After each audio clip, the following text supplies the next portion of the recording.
Bon, est-ce que Geoffroy de la Gannerie est un bandeur de bordélisation? Geoffroy de la Gannerie est un bandeur de bordélisation. C'est comme ça que je l'ai tourné sur Twitter. Alors, je vais vous lire cet article. En fait, la Gannerie, là, il parle de la stratégie de la France insoumise au Parlement par rapport à la réforme des retraites.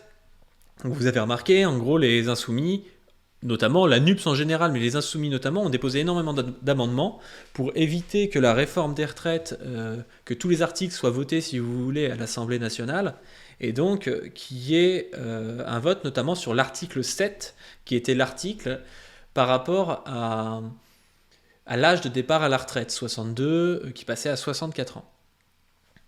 Il y avait plusieurs teams là-dedans. Il y avait les syndicats qui disaient non, non, nous on veut qu'on aille à l'article 7 pour accélérer un peu le mouvement. Je pense que là derrière tout ça, il y avait aussi l'idée de se dire que durer très longtemps, c'est compliqué quand même pour les syndicats et puis pour les grévistes aussi, parce que chaque jour de grève en plus, on perd de l'argent. Un mouvement social qui dure 6 mois, c'est beaucoup plus dur à faire qu'un mouvement social qui est concentré et qui dure un mois par exemple. Donc voilà ce qui s'est passé. De l'autre côté, la France insoumise s'est plutôt dit on va faire en sorte de pas faire voter l'article 7 parce que ça va allonger comme ça le temps de mobilisation, parce que l'article 7, il serait peut-être passé, sûrement passé, avec à la fois le groupe macroniste et puis le groupe Les Républicains, et donc après Macron aurait dit bon, vous êtes dans la rue, mais la représentation nationale a dit que cet article était voté, les députés représentent le peuple, donc au final, vous êtes un peu une fraction un peu vénère du peuple, mais ça représente pas le peuple, quoi. Donc en gros, c'était ça le bras de fer. Il y a eu Fabien Roussel, donc du PCF, qui lui a suivi plutôt les syndicats et qui a dit on retire nos amendements pour essayer de faire voter l'article 7. Donc voilà, à l'intérieur de la NUPS, il y a une séparation en gros entre la France insoumise et le PCF, qui ont eu des stratégies totalement différentes. C'est-à-dire que la France insoumise a mis beaucoup d'amendements pour retarder le vote de l'article 7, qui au final n'a pas été voté. Le PCF a fait l'inverse. À la demande des syndicats, ils ont retiré leurs amendements. Et puis il y avait le PS et Europe Écologie Les Verts qui avaient le cul entre deux chaises, et puis au début, qui avaient mis leurs amendements, qu'on finit par en retirer, par dire... en fait, ce qu'ils ont dit, c'est qu'ils ne s'étaient pas rendus compte que la France insoumise et Jean-Luc Mélenchon avaient pris en otage l'Assemblée nationale, quoi. Bon, ils ont fait un peu une stratégie pas très claire et pas très courageuse. Alors qu'au moins le PCF et la France insoumise, on sait ce qu'ils ont fait et ils étaient à l'avant-garde, quoi, de chacun de leur stratégie, quoi. Et donc, moi j'ai bien aimé cet article de Geoffroy de la Gannerie parce qu'il est intéressant. Et on va pouvoir le critiquer. Alors, Geoffroy de la Gannerie écrit « Grandeur de la stratégie insoumise ». Les 15 jours consacrés à l'Assemblée nationale aux mesures sur les retraites ont été marqués par la stratégie des députés insoumis. Nous avons assisté pour la première fois depuis longtemps à une sorte de dérèglement méthodique de tous les rituels parlementaires pour faire entrer enfin dans cette enceinte la politique à l'état pur, la vraie, la politique non domestiquée par des formes fictives. Les 15 jours qui ont été consacrés à l'Assemblée nationale aux mesures du gouvernement sur les retraites ont été marqués par la stratégie des députés insoumis, critiquée par la droite et l'extrême droite, mais aussi par les fractions les plus domestiquées de la gauche, le PCF de Roussel bien sûr, les Verts et la CFDT de Laurent Berger. Elle a donné naissance à un moment politique d'une intelligence stratégique profonde. Nous avons assisté pour la première fois depuis longtemps à une sorte de dérèglement méthodique de tous les rituels parlementaires pour faire entrer dans cette enceinte la politique à l'état pur, la vraie, la politique non domestiquée par des formes fictives. L'idée de débat et d'échange parlementaire est un mythe. Toute personne qui a déjà regardé des séances à l'Assemblée nationale sait qu'aucun argument, même le plus rationnel, ne fait changer le moindre vote. Pourquoi donc se soumettre à ce rituel factice ? Pourquoi ne pas utiliser le temps disponible pour mettre en question, acculer, devenir maître d'une temporalité que le macronisme voulait programmer ? Je m'arrête là déjà. C'est intéressant ce qu'il dit. En fait, ce qu'il dit, c'est que la France insoumise, sachant que de toute façon à l'Assemblée nationale, il y avait une ritualisation des choses, il y avait un pseudo-débat, et au final, on n'arrivait jamais à rien y faire parce que LR et Macron, ils avaient une majorité en général, et puis que de toute façon, sinon ils utilisent le 49.3, enfin qu'en général, on n'en tire rien du Parlement, mais que le fait d'y participer, ça met en avant le fait que, bon, vu qu'on y a participé et qu'on a perdu, on a participé, donc on est censé accepter le résultat. Et donc, ce qu'il dit, c'est que les insoumis, Ils n'ont pas voulu participer à ça, ils ont cassé ce rituel qui était un rituel facile pour Macron de faire comme d'habitude, et puis d'arriver à l'article 7, de le voter, et de dire bah regardez, c'est voté, donc c'est bon quoi. Pourquoi présenter des amendements comme de bons petits soldats que personne n'écoute et respecter un rituel qui ne sert jamais à rien? Il n'y a pas de débat parlementaire. Il y a des prises de parole qui se déroulent dans l'indifférence générale et des députés qui votent en fonction de leur camp. Puisque l'on sait que ces rites sont de purs mythes, autant les subvertir et faire l'usage le plus dissident possible que l'on peut de cette enceinte, exprimer la colère, demander des explications, cibler les ministres. Si personne n'a rien d'autre à proposer à la stratégie insoumise qu'un mythe, c'est parce que c'est elle qui porte une part de vérité. La stratégie de la montée en tension a permis de relayer dans l'Assemblée la colère qui s'exprime dans la rue. Elle a permis aussi d'empêcher les macronistes de voter tranquillement, avec bonne conscience, ces mesures de régression sociale et d'exercer, assis sur leur siège rouge, une extrême violence sur la vie des autres, avant de rentrer chez eux en ayant le sentiment de devoir accompli et d'avoir été de bons parlementaires. Être une opposition non-violence, discursivement, domestiquée, c'est faire le jeu de la majorité et lui être royal. Donc là, c'est toujours la même chose que ce que je vous disais. Et pour lui, c'est une critique aussi, je pense, pas mal du PCF de Roussel. On y reviendra plus tard, hein. Moi je vous dis pas que je suis d'accord avec ce qu'il dit, mais je trouve que son article a le mérite d'être intéressant. C'est lui permettre de se dire, j'ai débattu, j'ai écouté, j'ai voté, tout va bien. Faire exploser ce rituel, faire bouillir l'Assemblée, en faire un lieu de tension, les bousculer, c'est rappeler à chaque député de la majorité la violence que représente le fait de voter ces lois pour celles et ceux qui vont voir leurs conditions de vie et de leur mort s'aggraver. C'est leur retirer la bonne conscience et c'est déjà quelque chose. Et c'est aussi accroître le rejet à leur encontre qui sera susceptible dans le futur d'être la base d'un mouvement de reconquête de l'appareil d'État. Et ça, c'est vrai que quand il dit leur retirer la bonne conscience, c'est intéressant parce qu'il y a des députés macronistes, ils sont totalement dans leur hyper classe, ils voient jamais un prolo, et ils votent ça en se disant bon, bah, on pouvait pas tellement faire autrement, ils rentrent le soir chez eux, et puis ça continue. Alors que là, quand on a vu les réactions d'Olivier Dussopt, je pense qu'il se souviendra toute sa vie de cette histoire, quoi. C'est pas rien, tout le monde en prend pour son grade, donc c'est quand même normal que la représentation nationale, bah, elle comprenne que c'est pas n'importe quoi de voter ces lois-là, quoi. Comme l'a dit Jean-Luc Mélenchon dans un post vendredi soir, avoir empêché l'Assemblée nationale de voter le texte a permis de surcroît de saboter l'objectif que Macron s'était fixé en termes de communication politique et que les médias se seraient empressés de reprendre pour décrédibiliser le mouvement social, faire voter rapidement l'Assemblée à travers une fraude procédurale afin d'opposer au mouvement social à la rue le fait que la loi a été votée. Macron voulait pouvoir opposer la légitimité de l'Assemblée à celle du mouvement social avec un vote favorable de l'Assemblée nationale, échec total. Ça, c'est assez vrai. Les macronistes voulaient contrôler le temps politique. Les insoumis ont subverti ce dispositif, ils se sont appropriés le temps. C'est une conquête décisive. Moment de colère, moment de sabotage, moment de montée en tension, ces 15 jours ont été un moment de véridiction.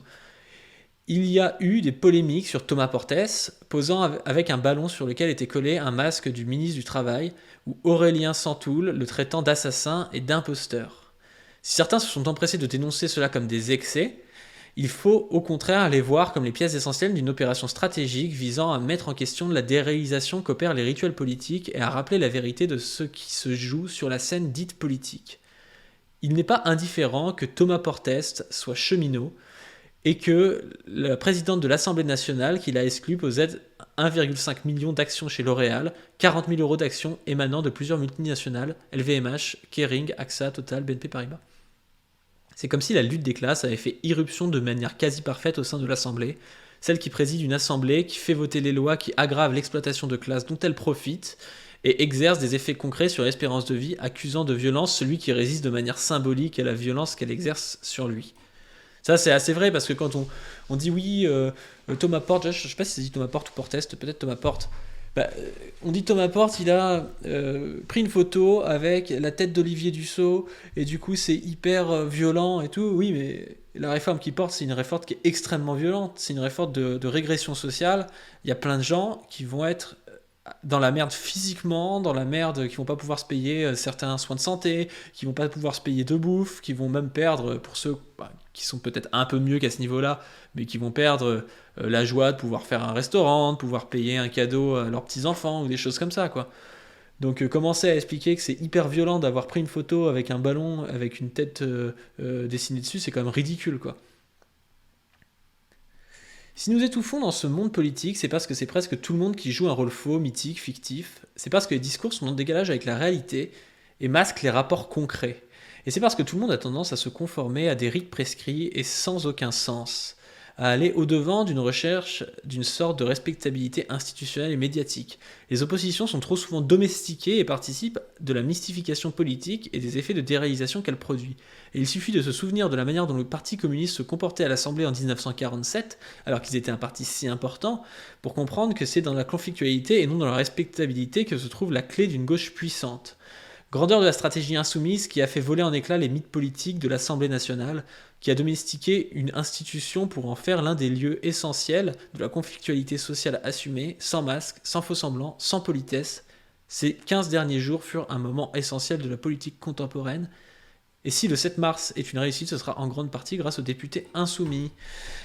Alors, moi je trouve que cet article est vachement intéressant. Il met le point sur quelque chose que d'autres gens n'ont pas forcément vu, c'est que la stratégie insoumise, elle a pour but de refuser le gnangnan habituel parlementaire qui finit toujours par donner raison en gros à la bourgeoisie et à pouvoir opposer après comme on avait fait pour les gilets jaunes un peu. C'est-à-dire que les gilets jaunes, au début il y avait un gros soutien populaire, comme là il y a un gros soutien populaire, et puis à la fin on leur a dit qu'en gros c'était des extrémistes et que en fait on les a mis dans un coin de plus en plus quoi. Et là, c'est vrai que ce que dit la Gannery, en reprenant Mélenchon, est assez pertinent, c'est-à-dire que s'il y avait eu un vote de l'article 7 favorable, les médias l'auraient repris en titrant le mouvement social n'est-il pas mort, machin truc, et ça aurait fait du mal au mouvement social. Ça, c'est sûr. Mais d'un autre côté, quand il cite le Parti communiste de 47, je trouve qu'il fait une comparaison qui n'est pas forcément raison pour le coup. C'est-à-dire que le Parti communiste de 47 est beaucoup plus puissant que la France insoumise actuelle.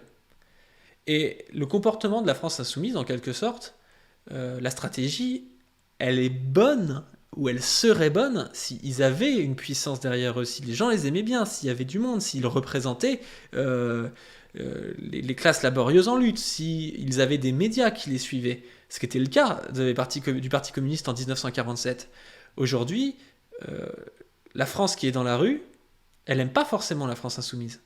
Il y a plein de gens qui détestent la France insoumise parmi les gilets jaunes. Il y a plein de gens qui détestent la France insoumise, même parmi les syndicats ou des choses comme ça. Et d'ailleurs, là, leur opposition aux syndicats peut leur faire du mal au niveau de leur image. Donc on se retrouve en fait avec une France insoumise qui prend une stratégie qui est intéressante, mais qui est la stratégie qui devrait avoir un parti de masse. Or, la France insoumise, c'est pas un parti de masse. Et donc, de l'autre côté, on a le Parti communiste qui prend la stratégie inverse, mais qui ne me paraît pas non plus être la bonne stratégie, c'est-à-dire que la stratégie du Parti communiste, on croirait la stratégie un peu du PS de 2012, quoi. Être respectable, apparaître comme une opposition de gauche, d'accord, mais est-ce que c'est comme ça qu'on fait quelque chose? Je pense pas, parce que si on est élu en étant respectable, en n'assumant aucune radicalité, quand on arrive au pouvoir avec des soutiens qui ont vu ce comportement-là, eh ben, on peut rien faire, parce que si on devient radical, ces soutiens disparaissent, et on finit par s'effondrer. Et donc du coup, j'ai l'impression qu'à ce moment-là, en fait, aujourd'hui, c'est très compliqué pour les deux principaux partis radicaux, on va dire, j'enlève LV et le PS, parce que c'est pas des partis radicaux de gauche. On se retrouve avec les deux stratégies qui font pas forcément sens, ni l'une ni l'autre, en fait. Parce que la France insoumise, là, elle se met un peu dans de beaux draps et puis elle devient de plus en plus mise à l'écart. Même si sa stratégie est intéressante, malheureusement, je pense que ça peut les perdre. Aujourd'hui, la France insoumise, c'était quoi? C'était 19% aux élections. Aujourd'hui, si on faisait voter les gens, je pense que ce serait moins. Et encore, ils n'ont pas perdu Mélenchon. S'ils perdent Mélenchon et qu'on voit les guerres de clans entre le clan plus Garrido, le clan plus Bompard, le clan plus Ruffin qui est un peu d'un autre côté, quoi. Ça va être très très très compliqué.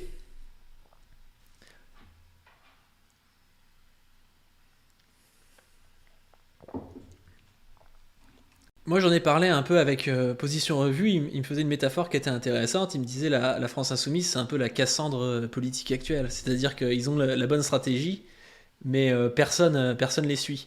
Et c'est un peu ça. Là, leur stratégie aujourd'hui, où ils mettent le bordel et tout, c'est intéressant, mais personne les suit. Et en fait, ils ont raté de 4 ou 5 ans le truc, c'est-à-dire que cette stratégie-là, c'est la stratégie qui se rapproche le plus d'une stratégie qui plairait aux gilets jaunes. Sauf qu'en fait, les gilets jaunes, c'était il y a 4 ans, les gars, quoi. Aujourd'hui, votre stratégie, en fait, la plupart des gens vous détestent et la seule personne que vous arrivez à convaincre, c'est Geoffroy de Laganerie, quoi. Est-ce que c'est Geoffroy de Laganerie qui va faire, qui va faire bouger les masses? Je ne crois pas, quoi. Ça va être compliqué en se mettant à dos Martinez d'avancer.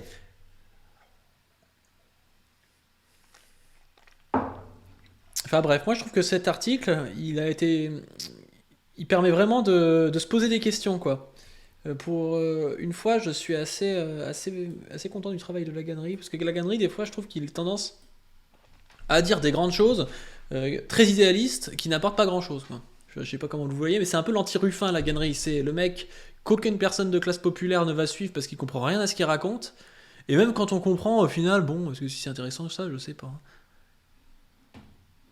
LFI supporté par un gars avec une particule dans son nom, mais c'est ça. Mais le truc, c'est que la stratégie insoumise, et même leur programme politique, enfin, ça n'a jamais été aussi près de ce qu'auraient voulu les Gilets jaunes. Sauf qu'en fait, ils arrivent trop tard et ils ont raté le coche, quoi. C'était 2018, les gars, c'était pas 2023. Hein. T'as regardé la vidéo du Canard Réfractaire sur le retour des Gilets jaunes? Je l'ai pas vu. Jamais écouté sérieusement la Laganerie pour être sincère. Bon, on écoutera un jour la Laganerie.